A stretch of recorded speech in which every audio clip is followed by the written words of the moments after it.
నమస్తే తిరిగి వార్తలకు స్వాగతం. జిల్లా ఎస్పీ అద్నాన్ నయీం అస్మీ పర్యవేక్షణ ఆదేశాల మేరకు పోలీస్ అమరవీరుల సంస్మరణోత్సవంలో భాగంగా జిల్లా పోలీస్ శాఖ ఆధ్వర్యంలో భీమవరం ఛాంబర్ ఆఫ్ కామర్స్ కార్యాలయంలో శుక్రవారం మెగా రక్తదాన శిబిరాన్ని నిర్వహించారు. ఈ కార్యక్రమంలో అదనపు ఎస్పీ బి భీమారావు ముఖ్య అతిథిగా హాజరై లాంఛనంగా కార్యక్రమాన్ని ప్రారంభించారు. ఈ సందర్భంగా అదనపు ఎస్పీ భీమారావు మాట్లాడుతూ దేశ రక్షణ శాంతి భద్రతల పరిరక్షణలో అమరులైన పోలీసుల త్యాగాన్ని స్మరించుకోవాల్సిన అవసరం ఎంతైనా ఉందని తెలిపారు. వారి సేవలకు గుర్తుగా మానవతా దృక్పథంతో రక్తదానం చేయడం ద్వారా అమరవీరులకు నిజమైన నివాళి అర్పించినట్లు అవుతుందని పేర్కొన్నారు.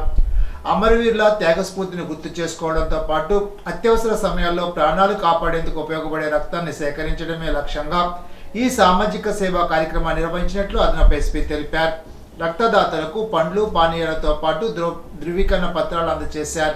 కార్యక్రమంలో జిల్లా armed reserve DSP M V V Satyanarayana, Bhimavaram sub division DSP R Jayasurya, armed reserve inspector K Venkatrao, Bhimavaram 1 town inspector M Nagaraju, ఇతర పోలీసు అధికారులు, సిబ్బంది, రెడ్ క్రాస్ సొసైటీ ప్రతినిధులు పాల్గొన్నారు.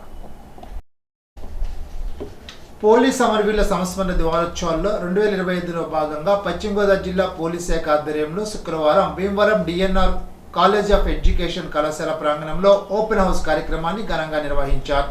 జిల్లా ఎస్పీ అద్నాన్ నయీం అస్మీ ఆదేశాల మేరకు జిల్లా అదనపు ఎస్పీ వి భీమారావు ముఖ్య అతిథిగా హాజరై కార్యక్రమాన్ని ప్రారంభించారు. ఈ ఓపెన్ హౌస్కు వివిధ పాఠశాలలు, కళాశాల విద్యార్థులు పెద్ద సంఖ్యలో హాజరయ్యారు. ఈ సందర్భంగా పోలీసులు తమ విధి నిర్వహణలో ఉపయోగించే అధునాతన ఆయుధాలు, కమ్యూనికేషన్ వ్యవస్థ, బాంబ్ డిటెక్షన్ పరికరాలు, రైట్ గేర్ గురించి విద్యార్థులకు సవివరంగా వివరించారు. కార్యక్రమంలో డాగ్ స్క్వాడ్ ప్రదర్శించిన అద్భుతమైన విన్యాసాలు వీక్షకులను ఎంతగానో ఆకట్టుకున్నాయి. గుడ్ టచ్, బ్యాడ్ టచ్ గురించి, శక్తి యాప్ గురించి, సైబర్ నేరాలు జరుగుతున్న తీరు గురించి, వాటి బారిన పడకుండా తీసుకోవాల్సిన జాగ్రత్తల గురించి సైబర్ సెల్ టీం, శక్తి టీం సభ్యులు అవగాహన కల్పించారు. అదనపు ఎస్పీ విద్యార్థులను ఆప్యాయంగా పలకరించి వారి సందేహాలను నివృత్తి చేశారు. సైబర్ నేరం జరిగితే తక్షణమే 1930కు, అత్యవసర సమయాల్లో 11కు కాల్ చేయాలని, మాదక ద్రవ్యాల సమాచారం పోలీసులకు సమాచారం అందించడం కోసం 1972కు తెలియజేయాలని అదనపు ఎస్పీ వి భీమారావు విద్యార్థులకు సూచించారు. పోలీస్ అమరవీరుల త్యాగాన్ని స్మరించుకుంటూ పోలీస్ వ్యవస్థ పనితీరుపై ప్రజలకు, విద్యార్థులకు అవగాహన కల్పించడమే ఈ కార్యక్రమం ముఖ్య ఉద్దేశమని ఆయన పేర్కొన్నారు. కార్యక్రమంలో జిల్లా armed reserve DSP M V V Satyanarayana, Bhimavaram sub division DSP R Jayasurya, జిల్లా special branch inspector K V V N Satyanarayana, మహిళా police station inspector Ahmadun Nisha, police అధికారులు, సిబ్బంది, విద్యార్థులు, అధ్యాపకులు పాల్గొన్నారు. పశ్చిమ గోదావరి జిల్లా క్రీడల అభివృద్ధి అధికారిగా ఎన్ మోహన్ దాస్ శుక్రవారం విధుల్లో చేరారు. భీమవరం కలెక్టరేట్లో జిల్లా కలెక్టర్ చలవాడ నాగరాన్ని మర్యాదపూర్వకంగా కలిసి పుష్పగుచ్చాన్ని అందజేశారు. సర్దార్ వల్లభాయ్ పటేల్ స్వతంత్ర సమరయోధుడని, భారత తొలి ఉప ప్రధానిగా, హోంమంత్రిగా బాధ్యతలు చేపట్టారని తణుకుకు చెందిన ప్రముఖ కవి విఎస్వి ప్రసాద్ చెప్పారు. సర్దార్ వల్లభాయ్ పటేల్ 150వ జయంతి పురస్కరించుకొని శుక్రవారం తణుకులో పటేల్ విగ్రహానికి నివాళులర్పించి ఆయన రాసిన కవితను చదివి వినిపించారు. 500 పైగా స్వదేశీ సంస్థలను ఇండియన్ యూనియన్లో విలీనం చేసి ఆధునిక భారతదేశాన్ని నిర్మించిన ఉక్కు మనిషిని అన్నారు. దేశ ఐక్యతను బలోపేతం చేయడానికి జాతి, మతం, ప్రాంతం, భాష వైవిధ్యాలు ఉన్నప్పటికీ దేశ పౌరులందరికీ మధ్య ఐక్యత, సంఘీభావం, జాతీయ స్ఫూర్తిని ప్రోత్సహించారని కవి ప్రసాద్ తెలిపారు. చిన్న వయసులోనే 11 రికార్డులో చోటు దక్కించుకున్న చిన్నారి కర్రి జె సూర్య, శ్రీ వర్షితారెడ్డి జ్ఞాపక శక్తి అమోఘమని రెడ్డి జన సంఘ జిల్లా అధ్యక్షులు ద్వారంపూడి వేణుగోపాల్ రెడ్డి అన్నారు. తణుకు రెడ్డి జన సంఘాధ్వర్యంలో నిర్వహించిన సమావేశంలో 9 సంవత్సరాల చిన్నారి మేధస్సును ప్రశంసిస్తూ ఘనంగా సత్కరించారు. ఈ సందర్భంగా ఆయన మాట్లాడుతూ చూసిన వెంటనే పట్టేసే విజ్ఞానం సొంతం చేసుకున్న చిన్నారి విద్యార్థులకు ఆదర్శనీయంగా ఉందని అన్నారు. చిన్నారిలో ఉన్న ప్రతిభకు నిదర్శనంగా Kalam world record, India book of record, international book of records, Telugu book of రికార్డులో స్థానం సంపాదించమని స్పష్టం చేశారు. కార్యక్రమంలో గుడిమెట్ల లక్ష్మణ్ రెడ్డి, తణుకు రెడ్డి జనసంఘ అధ్యక్షులు తామరాపు వెంకటరెడ్డి, వెలగల భాస్కర్ రెడ్డి, కర్రి చంటిరెడ్డి, సత్య అజయ్ రెడ్డి, కొవ్వూరు శ్రీనివాసరెడ్డి తదితరులు పాల్గొన్నారు. పైడుపర్రిలో అభయాంజనేయ స్వామివారి విగ్రహ ప్రతిష్ఠ కార్యక్రమం వైభవంగా నిర్వహించారు. జంక్షన్ నుండి సన్నాయి మేళం, ఊరేగింపు ఉత్సవాన్ని నిర్వహించారు. అధిక సంఖ్యలో భక్తులు ఈ కార్యక్రమంలో పాల్గొన్నారు. పరిసరాలు శ్రీరామనామంతో మారుమ్రోగాయి. జై శ్రీరామ్, జై శ్రీరామ్, జై శ్రీరామ్, గట్టిగా జై శ్రీరామ్, జై శ్రీరామ్, జై శ్రీరామ్, జై శ్రీరామ్.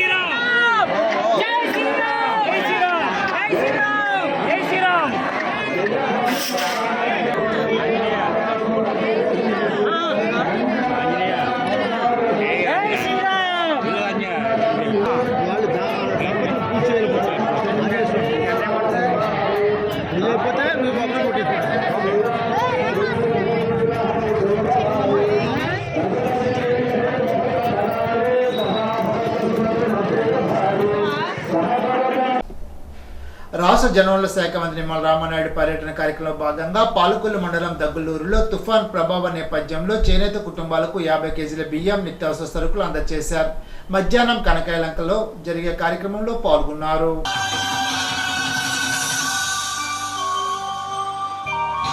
మీకు ఏదైతే ఇప్పుడు ఒకటి అక్కడ ఉంచారు పడకండి. కొన్ని ఇక్కడ మన ఏమంటే కాన్స్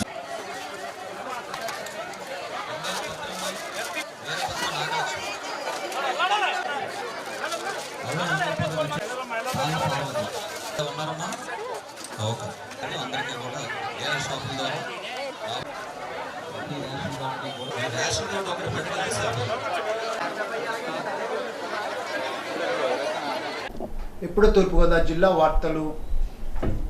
కేంద్ర ప్రభుత్వ సహకారంతో నిడదవోలులో 184.74 కోట్లతో శరవేగంగా జరుగుతున్న రైల్వే ఓవర్ బ్రిడ్జి నిర్మాణ పనులను మంత్రి కందుల దుర్గేష్ పరిశీలించారు. ఈ సందర్భంగా ROB నిర్మాణ మ్యాప్ను సుస్థితంగా చూశారు. పనుల పురోగతిపై అధికారులను వివరాలు అడగ్గా 65% మేర పూర్తయ్యాయని తెలిపారు. ప్రస్తుతం డ్రైన్ వర్క్స్ జరుగుతున్నాయని, అనంతరం సర్వీస్ రోడ్ల నిర్మాణం చేపడతామని అధికారులు తెలపగా పనుల్లో జాప్యం లేకుండా మిగిలిన పనులు త్వరితగతిన పూర్తి చేసి ప్రజలకు అందుబాటులోకి తీసుకురావాలని ఆదేశించారు. ROB నిర్మాణం నాణ్యతతో నిర్మించి నిడదవోలు నియోజకవర్గ ప్రజలకు సౌకర్యంతో ప్రయాణం అందించాలన్నదే తమ ప్రధాన ఉద్దేశమని అన్నారు. మంత్రి కందుల దుర్గేష్ ఆదేశాలతో ROB సకాలంలో అందుబాటులోకి వస్తుందని, కొన్నేళ్లుగా నిత్యం పడుతున్న కష్టాలు తెరపడుతుందని, ప్రయాణం సుగమవుతుందని ప్రజలు, వాహన చోదకులు హర్షాన్ని వ్యక్తం చేస్తున్నారు. భారీ వర్షాలు, ముందా తుఫాన్ నేపథ్యంలో నిడదవోలు నియోజకవర్గంలో దెబ్బతిన్న రోడ్లను ప్రభుత్వ సహకారంతో తిరిగి బాగు చేస్తామని మంత్రి కందుల దుర్గేష్ వెల్లడించారు. శుక్రవారం నియోజకవర్గంలో పర్యటించిన మంత్రి దుర్గేష్ ముందా తుఫాన్ దాడికి దెబ్బతిన్న కానూరు ఉల్సుమర్ రోడ్డును పరిశీలించారు. రోడ్డు బాగా దెబ్బతిందని 3 కోట్లతో సిమెంట్ రోడ్డుగా నిర్మాణం చేపట్టినట్లు ఆయన తెలిపారు. ఇప్పటికే ఈ రోడ్డు నిర్మాణానికి సంబంధించిన ప్రతిపాదనలు ప్రభుత్వానికి పంపి అనుమతులు, నిధులు మంజూరు చేయించినట్లు తెలిపారు. ప్రతిసారి రోడ్డు దెబ్బతింటున్నందున ఈసారి సిమెంట్ రోడ్డు వేయాలని ముఖ్యమంత్రి చంద్రబాబు నాయుడుకి విజ్ఞప్తి చేశామని ఆయన అంగీకరించారని మంత్రి వివరించారు. వర్షాలు తగ్గిన వెంటనే పనులు ప్రారంభించాలంటూ అధికార యంత్రాంగాన్ని ఆయన ఆదేశించారు. 3.24 కోట్లతో వడ్లూరు తీపర్ రోడ్డు మంజూరు చేయించామని తెలిపారు. పనులు ఇప్పటికే ప్రారంభమై పురోగతిలో ఉన్నాయని చెప్పారు. కాలేరు రోడ్లకు 60 లక్షలు, కానూరు లంకలకోడే రోడ్డుకు 4.20 కోట్లు మంజూరైనట్లు మంత్రి కందుల దుర్గేష్ తెలిపారు. సంబంధిత కాంట్రాక్టుల ఎంపిక పూర్తయిందని, త్వరలో పనులు ప్రారంభిస్తామని తెలిపారు. ఇటీవల సీఎం చంద్రబాబు నాయుడు ఉప ముఖ్యమంత్రి పవన్ కళ్యాణ్తో చర్చించి 8.30 కోట్ల విలువైన రోడ్ల నిర్మాణాలకు అనుమతులు తెచ్చామని, అందులో భాగంగా 4.15 కోట్లతో కండవల్లి ముక్కమల రోడ్డు, 4.15 కోట్లతో దువ్వు తేతలి మునిపల్లి రోడ్డు నిర్మించినట్లు వివరించారు. సూర్యారావుపాలెం, పసరపూడి గ్రామాలకు కొత్త రోడ్లు వేయనున్నట్లు తెలిపారు. టెండర్లు పిలిచి పనులు ప్రారంభిస్తామని చెప్పారు. ఇవి కాకుండా పంచాయతీరాజ్ శాఖ ద్వారా ఉప ముఖ్యమంత్రి పవన్ కళ్యాణ్ చొరవతో 11 కోట్లతో గ్రామాల అంతర్గత రోడ్లు బాగు చేశామని, ఇటీవల మరో 5 కోట్లు మంజూరు చేయించామని మంత్రి తెలిపారు. ఎంపీ ల్యాండ్ నిధులతో రోడ్లు, కమ్యూనిటీ హాల్ నిర్మిస్తున్నట్లు వివరించారు. మరో 4 రోజుల్లో పుంత రోడ్లు, డ్రైన్లు బాగు చేసే చర్యలు తీసుకుంటామని అన్నారు. ఈ మేరకు డిప్యూటీ సీఎం పవన్ కళ్యాణ్ సానుకూలంగా స్పందించారని తెలిపారు. గత ప్రభుత్వం రోడ్ల అభివృద్ధిని నిర్లక్ష్యం చేయడంతో రోడ్లు పూర్తిగా నాశనమయ్యాయని విమర్శించారు. కొత్త కూటమి ప్రభుత్వం అధికారంలోకి వచ్చిన తర్వాత గుంతల రహిత ఆంధ్రప్రదేశ్ కార్యక్రమాన్ని ప్రారంభించి తాత్కాలిక మరమ్మతులు చేపట్టినట్లు తెలిపారు. రాబోయే రోజుల్లో మరిన్ని రోడ్లకు అనుమతులు తెచ్చి నియోజకవర్గాన్ని అన్ని రంగాలు అభివృద్ధి చేస్తామని మంత్రి కందుల దుర్గేష్ స్పష్టం చేశారు. రోడ్డు కానూరు నుంచి ఉసులుమరు వరకు కూడా ఈ రోడ్డు చాలా దారుణంగా ఉంది. అంటే ముందుగానే కొంచెం ఇబ్బంది పడ్డాం, తర్వాత ఈ వర్షాల వల్ల, ఈ తుఫాను వల్ల మరింత ఇబ్బంది పడ్డాం. అయితే ఇది ముందుగానే ఊహించి నేను ఒక 3-4 నెలల క్రితమే దీన్ని శాంక్షన్ చేయించాం. కానూరు నుంచి ఉసులుమరు వరకు కూడా అస్తమానం రోడ్డు పాడైపోతుంది కనుక దీనికి సిమెంట్ రోడ్డు ఉంటే బెటర్ అనే ఉద్దేశంతో ముఖ్యమంత్రి గారు రిక్వెస్ట్ చేయడం, అది వారు శాంక్షన్ చేయడం, 3 కోట్ల రూపాయలతోటి ఈ కానూరు నుంచి ఉసులుమరు వరకు కూడా ఈ రోడ్డు శాంక్షన్ అయింది. దీనికి సంబంధించి సీసీ రోడ్డు, అదేవిధంగా బీటీ రోడ్డు బాగున్న చోట బీటీ రోడ్డు వేసి మొత్తంగా కార్యక్రమాన్ని మొదలుపెట్టాలి. దీనికి మన కాంట్రాక్టర్లు కూడా ఫైనలైజ్ అయ్యారు. రేపటి నుంచి పని మొదలు పెట్టమని చెప్తున్నాం. వర్షాలు తగ్గినాయి కనుక రేపు కాకపోతే ఎల్లుండ మొత్తానికి 2 రోజుల్లో ప్రారంభం అవుద్ది. ఈ రోడ్డుని ఒక దారిలోకి తీసుకురావడానికి పూర్తిగా ప్రయత్నం జరుగుతుంది. అదేవిధంగా వడ్లూరు తీపరు రోడ్డు మన నియోజకవర్గంలో చివటం, ఉండ్రాజవరం, తాడిపర్రు. ఈ 3 గ్రామాలని కవర్ చేస్తూ ఒడ్లూరు తీపర రోడ్డు అది 3,24,00,000తోటి దాన్ని ప్లానింగ్ చేయించాను. దాని ప్రకారం ఆ వర్క్ ప్రోగ్రెస్లో ఉంది. ఆల్రెడీ శంకుస్థాపన కూడా నేను వెళ్ళి చేశాను. అది ప్రోగ్రెస్లో ఉంది. ఈ వర్షాలు కాబట్టి కొంచెం ఆగి ఉంటుంది, తర్వాత మళ్ళీ ముందు మొదలు పెడతారు. అది కూడా మనకి ఒడ్లూరు తీపర మధ్యలో చివటం, ఉండ్రాజవరం, తాడిపర్రు 3 గ్రామాలను కూడా కవర్ చేస్తూ మంచి రోడ్డు తయారవుతుంది. అదేవిధంగా కాల్దారి దగ్గర అటు మనం అండర్వే ఉంది కదా, అండర్వేకి అటు ఇటు అండర్ పాస్కి అటు ఇటు ఉన్నటువంటి రోడ్డు పూర్తిగా పాడైపోయిందంటే దానికి ఒక 60 లక్షలు శాంక్షన్ చేయించాం. దాంతో ఒక సిమెంట్ రోడ్డు అటు ఇటు కూడా అప్రోచ్గా వేసిస్తారు. అది కంప్లీట్ కూడా అయిపోయింది. ఇప్పుడు బ్రహ్మాండమైన రోడ్డు అక్కడ తయారైంది. అదేవిధంగా కానూరు లంకలకోడేరు, ఇక్కడి నుంచి కానూరు నుంచి లంకలకోడేరు, ఇందులో కానూరు, దమ్మెన్ను, మోర్త, ఉండ్రాజవరం ఇవన్నీ కవర్ అవుతాయి మెయిన్గా. దీనికి 4,20,00,000తోటి దాన్ని కూడా మనం శాంక్షన్ చేయించడం జరిగింది. ఈ శాంక్షన్ చేయించినటువంటి ఈ రోడ్డు కూడా మనం కాంట్రాక్టర్ కూడా ఫైనలైజ్ అయ్యారు. ఇది తొందరలోనే దీన్ని టేకప్ చేసి అది కూడా ఇబ్బంది లేకుండా చూస్తాం. అది నిడదవోలు పట్టణంలో వైఎస్ఆర్ కాంగ్రెస్ పార్టీ కార్యాలయంలో మెడికల్ కాలేజ్ ప్రైవేటీకరణ వ్యతిరేకంగా కోటి సంతకాల సేకరణను నిడదవోలు నియోజకవర్గ మాజీ శాసనసభ్యులు జి శ్రీనివాస్ నాయుడు నిడదవోలు మండలం వివిధ గ్రామాల వైఎస్ఆర్సీపీ నాయకులతో సమీక్ష సమావేశాన్ని ఏర్పాటు చేశారు. కార్యక్రమంలో వివిధ గ్రామాల వైఎస్ఆర్సీపీ నాయకులు, కార్యకర్తలు, అభిమానులు పాల్గొన్నారు.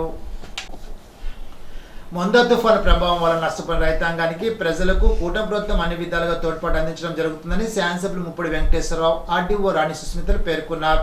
శుక్రవారం కొవ్వూరు మండలంలోని మద్దూరు గ్రామ జడ్పీ హైస్కూల్ ప్రాంగణంలో మొందా తుఫాను బాధితులకు నిత్యావసరకులు పంపిణీ చేశారు. ఈ సందర్భంగా ఎమ్మెల్యే ముప్పడి వెంకటేశ్వరరావు మాట్లాడుతూ రాష్ట్ర ముఖ్యమంత్రి నారా చంద్రబాబు నాయుడు, ఉప ముఖ్యమంత్రి పవన్ కళ్యాణ్ నాయకత్వంలో ప్రభుత్వం తుఫాను ముందస్తు హెచ్చరికల దశలోనే యంత్రాంగాన్ని అప్రమత్తం చేయడం వల్ల తుఫాను ప్రభావం ఉన్నప్పటికీ ఎటువంటి మానవ పశు నష్టం జరగకుండా సమర్థవంతంగా నివారించగలిగామని తెలిపారు. అధిక వర్షాలు, ఈదురుగాల కారణంగా కొంత పంట నష్టం సంభవించినప్పటికీ జిల్లా యంత్రాంగం వేగంగా స్పందించి ప్రజలను సురక్షిత ప్రాంతాలకు తరలించిందని తెలిపారు.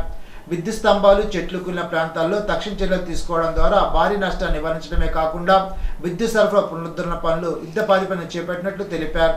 మద్దూరు గ్రామానికి చెందిన 15 కుటుంబాలకు, కొవ్వూరు పట్టణానికి చెందిన 38 కుటుంబాలకు తుఫాను అనంతరం 48 గంటల్లోనే సహాయక చర్యలుగా నిత్యావసరకులను అందజేసినట్లు తెలిపారు. జిల్లా వ్యాప్తంగా ఎన్టీఆర్ భరోసా సామాజిక భద్రతా పెన్షన్ల పంపిణీ కోసం అన్ని ఏర్పాట్లు పూర్తయ్యాయని జిల్లా కలెక్టర్ కీర్తి చేకూరి శుక్రవారం ఒక ప్రకటనలో తెలిపారు. నవంబర్ 1వ తేదీ ఉదయం నుంచే గ్రామ, వార్డు సచివాలయం ద్వారా అర్హులైన లబ్ధిదారులకు పెరిగిన రేటుతో పెన్షన్ల పంపిణీ ప్రారంభమవుతుందని తెలిపారు. వృద్ధాప్యులు, వితంతువులు, నేత కార్మికులు, మత్స్యకారులు, ఒంటరి మహిళలు, డప్పు కళాకారులు, ట్రాన్స్జెండర్లు, వికలాంగులు తదితర విభాగాలకు పెన్షన్లు 3,000 నుండి 4,000 వరకు పెంచగా తీవ్రమైన వికలాంగులకు 15,000 వరకు పెంపు అమలులోకి వస్తుందని వివరించారు. కిడ్నీ, తలసేమియా, సికిల్ వ్యాధి బాధితులు, డయాలసిస్ అండర్ గోయింగ్లో ఉన్న CKDU రోగులు వంటి దీర్ఘకాలిక వ్యాధులతో బాధపడుతున్న వారికి 10,000 చొప్పున పెన్షన్ మంజూరు చేయబడిందని తెలిపారు. జిల్లాలో మొత్తం 2,35,031 మంది లబ్ధిదారులకు గాను 103,17 కోట్ల పెన్షన్ మొత్తాన్ని పంపిణీ చేయనున్నట్లు కలెక్టర్ తెలిపారు. ప్రతి లబ్ధిదారులకి న్యాయంగా, పారదర్శకంగా పెన్షన్ అందేలాగా అధికారులు పర్యవేక్షణ చేస్తారని, ఏవైనా సమస్యలు తలెత్తితే వెంటనే సమాచారం అందించాలని సూచించారు. జిల్లా వ్యాప్తంగా అర్హులైన లబ్ధిదారులకు నవంబర్ 1వ తేదీ శనివారం ఉదయం నుంచే ప్రతి లబ్ధిదారు ఇంటి వద్దనే పెన్షన్ అందేలాగా 4,975 మంది పెన్షన్ పంపిణీ అధికారులు తలపెట్టిన విధంగా సమన్వయంతో పనిచేస్తామని పేర్కొన్నారు. ప్రజాప్రతినిధులు, అధికారులు సమక్షంలో క్షేత్రస్థాయిలో పెన్షన్ కార్యక్రమాన్ని నిర్వహిస్తున్నట్లు తెలిపారు. గత కొన్ని రోజులుగా ప్రైవేట్ ఆసుపత్రులు నిర్వహించిన సమ్మె ప్రభుత్వంతో చర్చలు సఫలమవడంతో శనివారం నుండి డాక్టర్ ఎన్టీఆర్ వైద్య సేవ పథకం కింద అన్ని వైద్య సేవలు ప్రైవేట్ ఆసుపత్రులు యథావిధిగా కొనసాగుతాయని ఎన్టీఆర్ వైద్య సేవ జిల్లా సమన్వయాధికారి పివి ప్రియాంక శుక్రవారం ఒక ప్రకటనలో తెలిపారు. ప్రజలు ఈ విషయాన్ని గమనించి ఉచిత వైద్య సేవను యథావిధిగా పొందగలరని పేర్కొన్నారు. తూర్పుగోదావరి జిల్లాలో మొత్తం 45 ప్రైవేట్ ఆసుపత్రుల్లో డాక్టర్ ఎన్టీఆర్ వైద్య సేవ పథకం కింద అర్హులైన లబ్ధిదారులకు ఉచిత వైద్య సేవలు అందిస్తున్నామని వెల్లడించారు. ప్రజలు ఎటువంటి అపోహలు లోను కాకుండా తమకు సమీపంలో గుర్తింపు పొందిన ఆసుపత్రిని సంప్రదించి ఉచిత చికిత్స పొందగలరని, మరిన్ని వివరాలకు సంబంధిత ఆసుపత్రిలోని వైద్య మిత్ర సిబ్బందిని సంప్రదించగలరని తెలిపారు. ఇప్పుడు కోనసీమ జిల్లా వార్తలు. అంబేద్కర్ కోనసీమ జిల్లా ముమ్మడివరం నియోజకవర్గంలో మైనర్పై జరిగిన దారుణం మరొక ముందే కోనసీమలో మరో పైశాచిక ఘటన వెలుగు చూసింది. పోలవరం మండలం బాణాపురం గ్రామం చెందిన 10 ఏళ్ల 6వ తరగతి చదువుతున్న బాలికపై పునరావృతంగా అఘాయిత్యం జరిగినట్లుగా కుటుంబ సభ్యులు ఆరోపిస్తున్నారు. స్కూలుకు సమీపంలో ఉన్న ఒక భవనానికి బాలికను తీసుకెళ్లి ఆమెపై అసభ్య ప్రవర్తనకు పాల్పడిన వ్యక్తి రాయపరెడ్డి సత్యవెంకట కృష్ణగా స్థానికులు గుర్తించారు. ఘటన జరిగిన భవనం నుండి బాలికతో బయటకు వస్తుండగా బాలిక తల్లి అనుమానం వ్యక్తపరిచి ప్రశ్నించడంతో విషయం బహిర్గతమైంది. కుటుంబ సభ్యులు జిల్లా ఎస్పీని కలిసి ఫిర్యాదు చేయడంతో పోలీసులు బాలిక తల్లి ఫిర్యాదు ఆధారంగా కేసు నమోదు చేశారు. చట్టపరంగా పోస్కో చట్టం నిబంధనలతో పాటుగా సంబంధిత ఐపీసీ సెక్షన్ల కింద కేసు రిజిస్టర్ చేసినట్లు సమాచారం. పరిశోధన మరింత దర్యాప్తు అధికార ఆధ్వర్యంలో కొనసాగిస్తున్నట్లు పోలీసులు వెల్లడించారు. మాది పోలవరం మండలం అండి. మా పాప 6th క్లాస్ చదువుకుంటుందండి. అక్కడ రాయపరెడ్డి బాబాయ్ అని ఆయన కూడా పీటీ టీచర్గా వర్క్ చేస్తున్నారండి. తరచూ దారిలో చాక్లెట్లు బిస్కెట్లు ఇవన్నీ ఇచ్చేవారంటండి. ఒకసారి నాకు డౌట్ వచ్చి ఒకసారి ఇంటికి వచ్చేస్తే డౌట్ వచ్చి మా పాపని అడిగితే వివరాలన్నీ ముందు భయపడితే చెప్పలేదండి. ఏంటి ఎందుకు ఇస్తున్నారు ఇవన్నీ అడిగితే అప్పుడు ఇలా జరిగింది అని చెప్పేసి లైంగికంగా నన్ను టార్చర్ పెట్టాడని చెప్పి బాధపడిందండి. అందుకని నా పాప బాధలో నాకు ఇక నేను తట్టుకోలేకపోయానండి. వెంటనే నేనైతే ఇలాగ అనుకున్నానండి, ఈ ఎదవని స్పాట్లో చంపేయాలి వెళ్ళి అన్నంత కసి నాలో పెరిగిపోయిందండి. కాకపోతే పెద్దవాళ్ళు ఉన్నారు కదా, మా అన్నయ్య వీళ్ళందరినీ ఆలోచించుకొని ఇలాగ చేసుకున్నానండి. నేను జరిగిన అన్యాయం ఇంకా వేరే పాపకి ఎవరికి జరగకూడదని, ఇటువంటి ఎదవులకి ఏ శిక్ష అయితే ఉన్నదో న్యాయవ్యాధులు అలాంటి శిక్ష వెయ్యాలని నేను కోరుకుంటున్నానండి. దగ్గరగా ఏమి కాదండి, వరుసకు అన్నయ్య అవుతారండి అంతే. చాక్లెట్లు బిస్కెట్లు ఇచ్చి రూమ్కి తీసుకుని వెళ్ళి ఇలా లైంగికంగా చేసినట్లు నాకు చెప్పిందండి. ఇప్పుడు ఏలూరు జిల్లా వార్తలు. శుక్రవారం Andhra Pradesh government assurance committee chairman Kaikaluru నియోజకవర్గ శాసనసభ్యుడు డాక్టర్ కామినేని శ్రీనివాస్ కలిదిండి మండలం కలిదిండిలో ముందా తుఫాన్ కారణంగా అభాగ్యులైన పేద కుటుంబాలకు ప్రభుత్వం ద్వారా మంజూరైన 25 కేజీల బియ్యం నిత్యావసర సరుకులు అందించారు. కార్మికులు, ఎన్డీఏ నాయకులు, ప్రజాప్రతినిధులు తదితరులు పాల్గొన్నారు.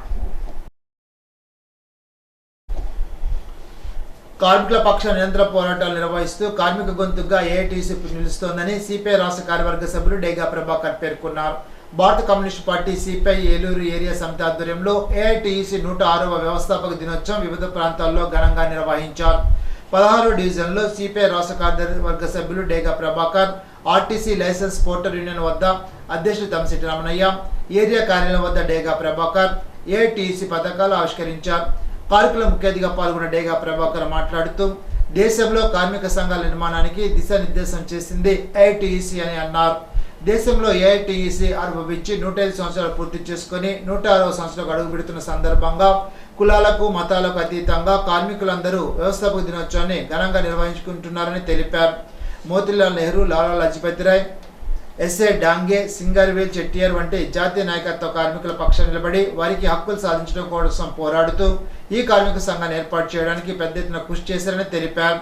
కార్మికులను సంఘటిత పరిచి దేశంలో సంఘాలు ఎలా పెట్టుకోవాలో నేర్పిన సంఘం ఏఐటీసీ అని కొనియాడారు. ఆ స్ఫూర్తితోనే దేశంలో అనేక సంఘాలు ఏర్పాటు అయ్యాయని తెలిపారు. అనేక మంది నాయకుల రక్తతర్పణతో, ప్రాణత్యాగాలతో దేశంలోని కార్మికులకు 44 చట్టాలను తెచ్చినట్లు తెలిపారు. తుఫాన్ నష్టాలు నమోదు చేస్తే ఆ భూమికి సంబంధించిన ధాన్యాన్ని ప్రభుత్వం కొనుగోలు చేయదని నిబంధనలు రూపొందించడం అన్యాయమని ఆంధ్రప్రదేశ్ రైతు సంఘ జిల్లా కార్యదర్శి కె శ్రీనివాస్ తీవ్రంగా విమర్శించారు. శుక్రవారం దిల్లూరు మండలంలో కొవ్వల్లో తుఫాను పంట నష్టాలను రైతు సంఘ నాయకులు పరిశీలించారు.